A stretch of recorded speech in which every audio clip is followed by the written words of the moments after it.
Hello everyone, welcome to my blog trip to Puri part 7 নিয়ে চলে এলাম। আগের ব্লগে তোমরা দেখেছো আমরা খেতে বসেছিলাম দুপুরের লাঞ্চ। আর সেই সময় কিন্তু আমরা নিয়ে নিয়েছিলাম আমাদের পছন্দ মতন কিছু খাবার। আর যথেষ্ট ভালো খাবার পাওয়া যেত কিন্তু এই 13 পার্বণ রেস্টুরেন্টটায়। তারপরে ওখান থেকে আমরা একটু মার্কেটটা ঘুরেছিলাম, তারপর ওখান থেকে সোজা বিচের ধারেতে এরকম সুন্দর সুন্দর রাইডস ছিল, সেখানে বাচ্চারা এনজয় করতে চাইছিল, তো সবাই মিলে এনজয় করলো। নেক্সট দিন আমাদের ফিরে যাওয়ার পালা, তাই মনটা তো একটু খারাপ হচ্ছিল, তাই লাস্ট মোমেন্ট আমরা যতটা পারছিলাম এনজয় করেই নিচ্ছিলাম, আর তার সাথে বাচ্চারাও।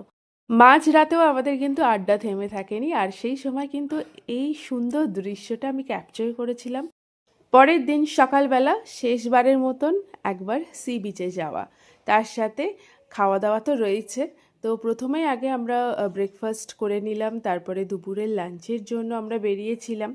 তার আগে একবার মার্কেটটাও ঘুরে নিচ্ছিলাম শেষবারের মতন, যদি কিছু লাস্ট টাইম শপিং বাকি থেকে থাকে সেগুলো করে নেব। আর বাচ্চাদেরকেও কিছু গিফটস দেওয়ার ছিল, তো সেগুলোই নিয়ে নিয়েছিলাম।